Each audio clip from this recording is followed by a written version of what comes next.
Hello, so today's video is focusing on light at the end of the tunnel for COVID and what this really means for us.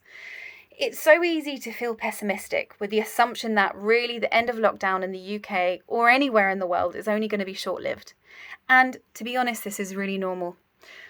Our fears and anxieties are at such a heightened level, and we have to be able to be mindful about what this means for our own brain and for our own behaviours.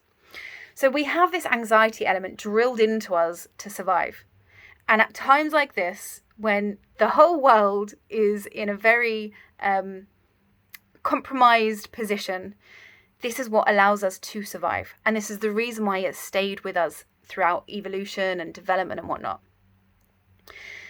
So it really makes us aware of what is fearful of the outside world. And that's what the response is for.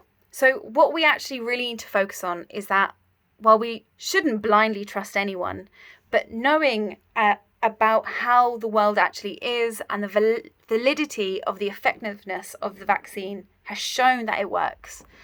So gradually we should be able to trust the world, and we need to be mindful to quiet our anxious minds to be able to then live. The problem is, what happens in a concentrated time of anxiety or fear ends up strengthening the response within our minds and strengthening that element of anxiety. But we have to realize the fear is no longer there. And I understand that is so much easier said than done. But we have to actually realize the effects that it has after we ease ourselves back into the world. So there are a few things that might be happening after we do ease ourselves back into the world.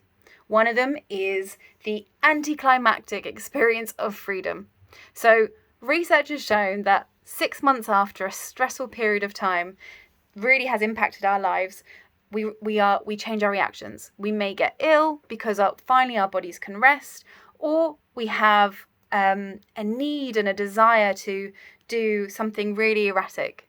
It does depend on who we are as a person and our coping mechanisms and what we've gone through. But we do have to be mindful of this for everyone. The anger that might come out of what we've just gone through, what has been lost, what opportunities or time or people are no longer in our life. The frustration that we may not be able to do everything we actually want to do, or the fact that we have done everything that we suddenly want to do post-COVID, but because of that need and that kind of fear, it just doesn't feel as good as we had expected it to feel. It's okay.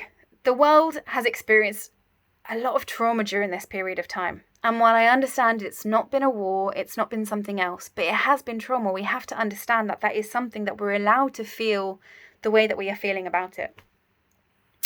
So a lot of places will still be going through this, and the process of fear really could impact us in any way. What I'm asking is for everyone to be mindful of this time, to be able to realize that the light is at the end of the tunnel. I understand the timing might be different for other people, but realize what might be happening. Take it step by step, because finally we'll be able to see each other again.